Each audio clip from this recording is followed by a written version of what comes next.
My fiancée called her ex the love of her life during our wedding with him sitting in the crowd. She thought I'd smile through it, but instead I walked out mid-ceremony and exposed everything she tried to fake for clout. My parents said when you're about to marry someone, you're supposed to feel butterflies. What I felt was a tightness in my chest. Not nerves or excitement. Something more like dread dressed up in a tuxedo. Before we get to the disaster that unfolded at the altar, let me introduce myself. My name's Eric Langston. I'm 28 years old, born in Sacramento, raised in Seattle, and currently working as a senior marketing strategist for a mid-sized tech firm. You know the type: remote meetings, smart casual dress codes, everyone pretending ping pong tables are culture. I'm not flashy. I like predictability, schedules, spreadsheets, and calm. I budget for vacations, back up my hard drive weekly, and I've never once missed a credit card payment. 4 years ago, I met Vanessa Mitchell. And that's when the chaos began. Vanessa is or was the opposite of me. 27. Sharp-tongued, bright blonde, with the kind of face that always looked like it belonged on a magazine cover even when she was just eating cereal in sweatpants. She worked in brand consulting, had a decent online following, and thrived in the spotlight. She made people laugh. She told stories with dramatic flair. She sparkled, and she knew it. We met at a mutual friend's apartment warming. She teased me about my boring craft beer choice, and by the end of the night, she'd stolen my hoodie and kissed me in the hallway. I went home that night feeling like I'd just survived a hurricane, thrilled, disoriented, and already wondering when I'd see her again. We moved in together within a year.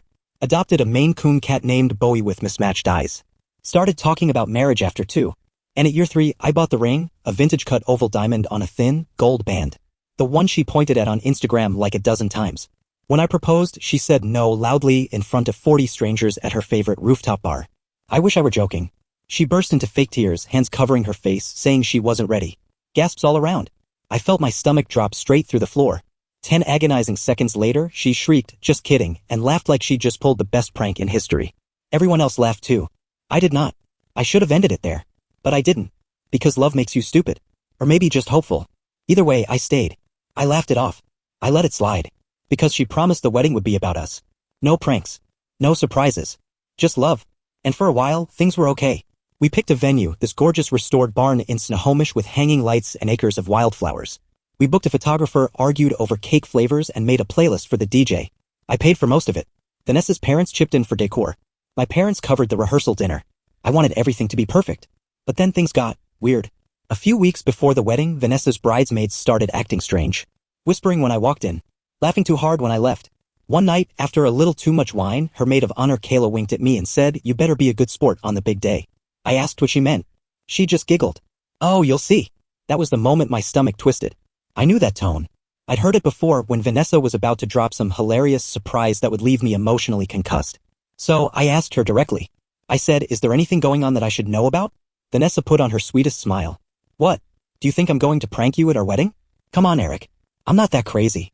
But the way she looked away when she said it, that told me everything I needed to know. So I made a move of my own. I called my friend Mark, corporate lawyer, professional cynic, and the guy who once drafted a prank NDA just to scare his roommate. I asked him for a favor. Something to keep in my back pocket. We wrote up a prenup. A fake one. Completely unenforceable but convincing. In the middle, buried between boring clauses about property and liabilities, was this gem. If either party causes public embarrassment to the other before or during the wedding ceremony, all financial responsibilities revert solely to the initiator. Basically, if Vanessa tried anything stupid, I wouldn't owe a cent for her flower wall or custom vow booklets. She never saw it. I printed it, signed it, and tucked it into my jacket pocket. Just in case. Because deep down, I knew something was coming. And I was going to be ready this time. Weddings are supposed to feel magical. But I woke up on my wedding day like I'd swallowed a fistful of gravel. My chest was tight. My mouth is dry. And my gut? Twisting like it knew something I didn't. I didn't sleep more than an hour. Our cat, Bowie, must have sensed it. He curled up on my chest the entire night like a furry anxiety anchor, his mismatched eyes blinking every time I exhaled too hard. I just stared at the ceiling, thinking about all the little warning signs I'd bulldozed over for the past month. The weird way Vanessa's friends giggled whenever I walked in. Her vague "trust me, babe" smile when I brought up the ceremony. That cryptic joke from her maid of honor, "You better be ready." What the hell did that even mean? I got to the venue early, trying to shake off the static in my brain. It was a barn-turned-wedding hall setup, rustic Pinterest dream stuff, fairy lights, wildflowers, soft wooden beams that made everything feel like a romantic movie set. Ryan, my best man and unofficial therapist, was already there, sipping cold brew like a man waiting for a bomb to drop. "You sure about this?" he asked as soon as I stepped out of my car. "Don't start," I said. "I'm serious. You've got that funeral face again." I shrugged, half-laughed. "It's probably just nerves." Ryan looked at me like he wanted to shake me. "You don't get nervous, Eric. You get spreadsheets. If you're off, Something's wrong. He wasn't wrong. But I wasn't ready to admit it. The next 2 hours were a blur. Guests arrived. Parents got teary. Vanessa's mother floated around like a tightly wound socialite. Her father started drinking early. My mom handed me tissues even though I wasn't crying. Everyone smiled. Everyone buzzed. I felt like I was being smothered under a warm, floral-scented blanket of dread. I kept checking my jacket pocket for the fake prenup I'd printed as insurance. I hadn't told anyone but Ryan about it. It was all just a what-if plan. A prop. A line in the sand. Yeah? It felt like a lifeline. 3 p.m. Showtime. I stood at the altar, palms sweating inside my sleeves. Ryan adjusted my tie, leaned in, and whispered, "Last chance." I shook my head. "We're already here." He didn't look convinced. Music started. Guests stood. My heart stuttered. And then she appeared. Vanessa, gliding down the aisle in custom Vera Wang, absolutely glowing. The soft veil, the fitted bodice, the way she moved like she was born to be adored, she was breathtaking. For a moment I forgot the warning signs. Forgot the gnawing doubt. She reached the altar. Took my hands. Smiled. And whispered, "You ready?" I nodded. Foolishly. The officiant gave the usual opener about love, partnership, yada yada. I couldn't focus. I just watched her. Tried to remember why I was doing this. Why do I ignore every gut instinct? Then came the vows. Vanessa went first. She pulled out a hot pink glittered index card and winked at the crowd. Laughter already.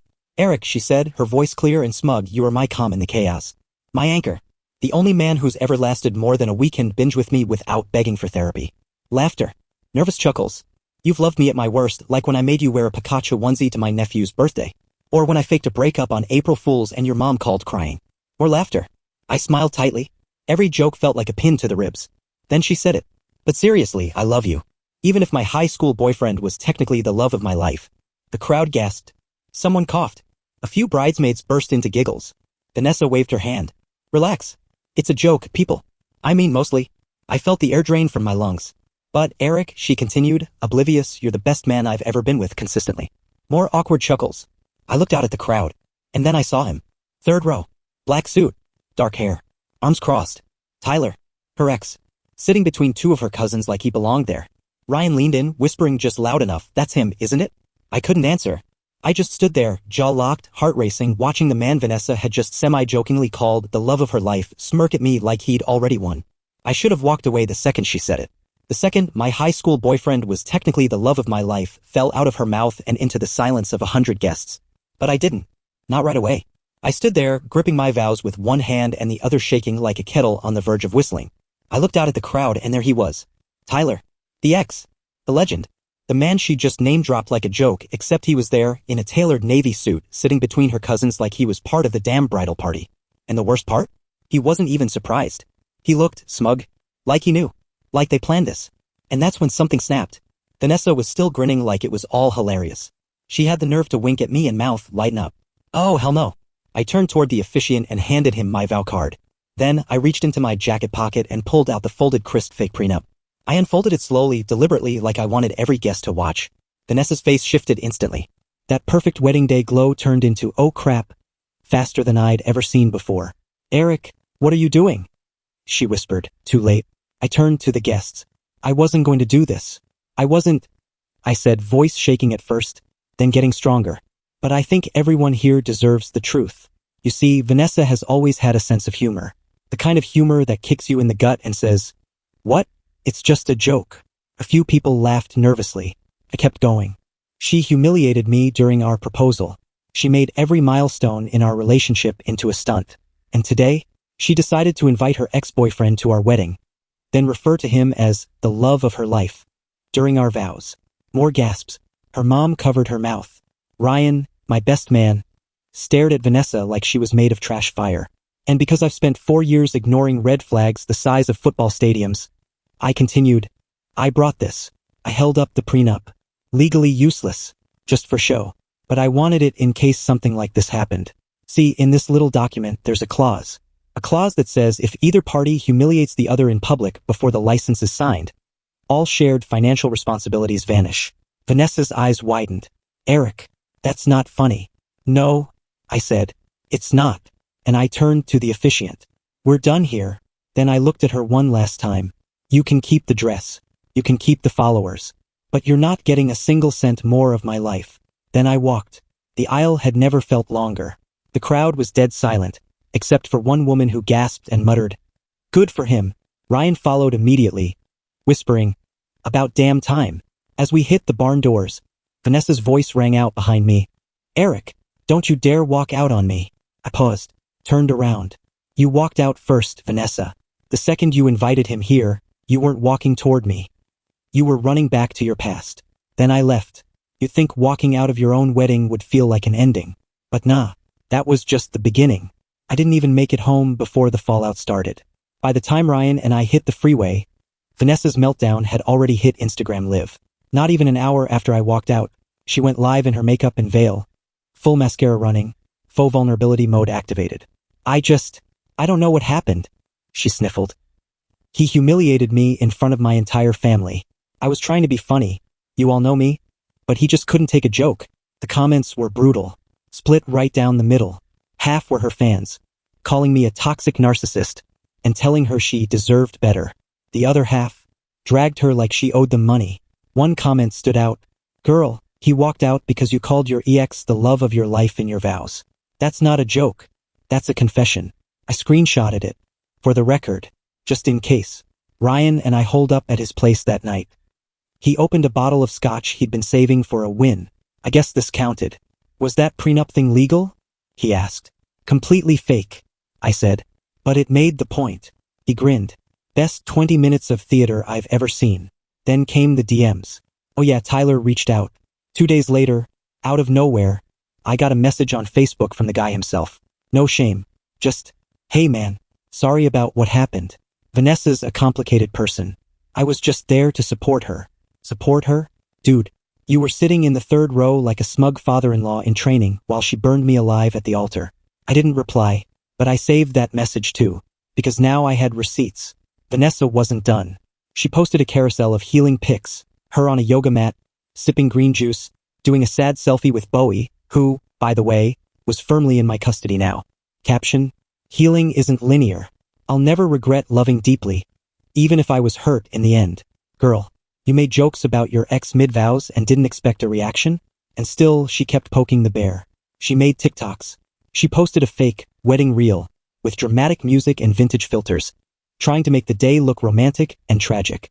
She turned our disaster into a brand aesthetic. Hashtag wifey no more. I stayed quiet for a week until she tried to bill me. Yup, an invoice, a literal invoice, for shared wedding expenses she claimed I still owed. Venue deposit, photographer, flowers, her custom dress, over $18,000. And that was the moment I stopped playing defense. Revenge isn't always loud. Sometimes it starts with a spreadsheet. I opened my laptop and created a folder titled Damage Control.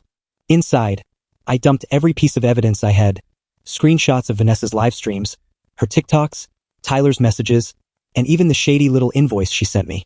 Petty? Maybe. Necessary? Absolutely. Then I forwarded the whole thing to my lawyer cousin, Emily. Emily is 5'3" and runs entirely on iced coffee, rage, and passive-aggressive emails that could melt steel. She reviewed the invoice and replied within 15 minutes. "This is a joke, but if she wants to play games, we can play smarter." She helped me draft a formal response. It was gorgeous, full of phrases like emotional duress, material breach of intent, and my favorite, public defamation during ceremonial proceedings. It looked so professional that I almost wanted to frame it. I sent it off. No caption, just vibes. But I wasn't done. You see, Vanessa built her brand on being relatable chaos. Her entire influencer persona was based on authenticity, the wild girl who wore glitter eyeliner at brunch and forgot her rent but remembered your birthday. Her followers loved her, ate up every post. She sold planners, courses, and freaking manifestation crystals. And I knew where the cracks were. I still had admin access to her old website, the one I helped her build. I didn't touch anything illegal, relax, but I did export a few receipts she'd probably prefer the internet didn't see. Like the email she sent a sponsor about faking a mental health break for engagement. Or the one where she told a photographer to heavily filter her candid shots because being real is good but being hot gets more likes. Oh, and the Venmo receipts. Payment requests to friends for emotional support wine. Who does that? I didn't post them. I didn't need to. I sent them anonymously to a gossip account that specialized in exposing Instagram authenticity frauds. They loved it. Posted everything within a day. Blurred names. Blurred faces. But the fans figured it out. Fast. Her comments turned into a battlefield. Is this about Vanessa Mitchell? Wait, didn't her fiancé ditch her at the altar? Didn't she call her ex the love of her life in her vows? LMAO, this is why you don't fake trauma for content. She turned off comments within hours. Her follower count dropped by 14K overnight. That's when she called me. Blocked number. I picked up. Are you trying to destroy me? She hissed. Hi Vanessa, I said. Good to hear from you. You think this is funny? This is my career. Interesting, I said. Because I thought it was our wedding you used for content. She went silent. Then, you've made your point. Can we just move on? I laughed. I actually laughed. You're the one who dragged this online. I didn't say a word until you tried to charge me 18 grand for getting publicly humiliated. I needed that money, she snapped. You have no idea what I've been through. No, I said. But I know what I went through. And I'm done playing the clown in your circus. Then I hung up. By week 3, the storm had mostly passed, at least from the outside. Vanessa's follower count had flatlined. She switched her profile to private. Her brand deals quietly evaporated. The podcast she'd been launching? Cancelled. Her scheduled healing retreat in Tulum? Scrapped. Her name was still floating around in Reddit threads like r/influencer snark, but the mainstream drama had moved on. Meanwhile, I was doing something radical for the first time in years. I was resting. I slept. I ate real food. I turned off my notifications. I went for walks with Bowie, who had been clinging to me like a furry emotional support backpack since the wedding that wasn't. I deleted our shared photo folder. I returned her bridesmaids' robes to Amazon and used the refund to buy noise-canceling headphones. I was healing. Then I got a message from Ryan. Dude, you need to see this. Attached, a screenshot. A private post Vanessa had shared on a backup account. A close friend's story that someone had leaked. It was a photo of her sitting on a bed sulking, makeup smeared just enough to look tragic. Caption. Tried to do the right thing and stay loyal. He left me anyway. I should have taken the offer when I had the chance. And then the hammer. A comment under the post from none other than Tyler. The offer's still open. What the hell? I didn't want to spiral. But when a man who was literally at our wedding, who she called the love of her life on her vows, is publicly flirting with her 3 weeks after I walked out. Oh, I spiraled. And I had to know. So I did something I hadn't done once since the whole thing blew up. I went through her old emails. Not to dig. Not to stalk. Just to verify. We'd once shared an account for handling venue contracts. She never changed the password. And sitting there, in a folder labeled private, do not open, real subtle, Vanessa was everything. Emails between her and Tyler. Dozens of them. Going back months. Flirty, personal, even romantic. Some from during our engagement. One from 2 weeks before the wedding with a subject line that read. About the vows. Inside? Don't freak out, but I might mention you. Just a joke. But maybe it'll remind him he's not the only one who ever loved me. I stared at that sentence for a long time. She planned it. That wasn't an impulsive joke or a slip of the tongue. That was strategy. She weaponized her past and twisted it into a dagger, aiming for the one moment I couldn't walk away without detonating everything. Except I did walk away. And now? Now I knew why Tyler looked so smug in that third row. Because he was in on it. I didn't sleep the night I found the emails. Not because I was heartbroken, no, that part had passed. This wasn't sadness anymore. This was something sharper. Something surgical. I sat in my apartment with every light on, Bowie curled on the windowsill like he didn't just watch his human lose his entire future in slow motion. My laptop was open. My mind was on fire. And for the first time since Vanessa had cracked my heart like an egg at the altar, I knew exactly what I had to do. This wasn't about revenge anymore. This was about setting the record straight. I started with the venue. I wrote a polite but very honest review, nothing dramatic, nothing libelous, just facts. The bride made inappropriate comments during her vows. The wedding was canceled mid-ceremony. The venue was beautiful, but the event was hijacked by a personal PR stunt. They emailed me. Asked me to take it down. I didn't. Then I found a thread online, a forum for wedding photographers and planners to warn each other about difficult clients. Guess whose name was already on there? Yup. Vanessa. She tried to stiff the photographer on the final payment because she didn't like how sad she looked in the photos. Claimed he ruined her brand. The poor guy had watermarked everything just to protect himself. So I messaged him. Told him I was the groom. Told him I'd testify if he ever needed it. He thanked me. Profusely. Said Vanessa had already tried to claim breach of contract.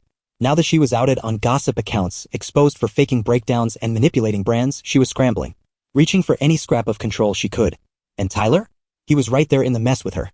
They soft-launched their reconnection a few days later, a blurry Instagram story of them at a bar, captioned, "Some things don't stay in the past."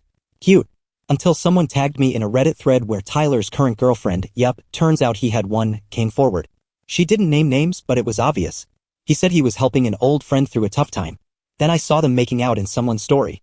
Haven't heard from him since. Vanessa. The homewrecker. Again. It was beautiful in a twisted way. Watching the two of them implode together, clawing for attention while the internet pieced it all together. But me? I got quiet. Deleted my socials. Took a few weeks off work. Went hiking with Ryan. Saw a therapist. Relearned what silence sounded like without chaos filling the corners. And then on a completely ordinary Tuesday I met someone. Not in a movie way. Not in a meet-cute fairy tale and then I found the one kind of way. I was at a bookstore buying a new journal. She was in the same aisle. Dropped her coffee. I handed her a napkin. Simple. We talked. She laughed, not a loud laugh, not attention-seeking, but real. Warm. She asked if I liked cats. I said I had one. She said she was allergic but willing to risk it. We didn't fall in love on the spot. But she didn't ask me to laugh off my trauma either. And for the first time in a long time, that felt like enough. People still ask me about the wedding sometimes. What happened? What she was thinking. Why I didn't just push through and fake it. I always say the same thing. You can't build a future with someone who treats your dignity like a punchline. I didn't lose a fiancé. I lost a parasite with a ring. And honestly, best refund I ever got. So, what would you have done if your partner called their ex the love of their life during your wedding vows and meant it? Would you walk out or keep pretending it was just a joke? Let me know in the comments. I'll be over here with Bowie finally living in peace. Hope you enjoyed this story as much as I do. Help this small channel grow by hitting that like button, subscribing, and sharing with your friends. Every bit of support means the world. Thanks for watching and see you in the next one.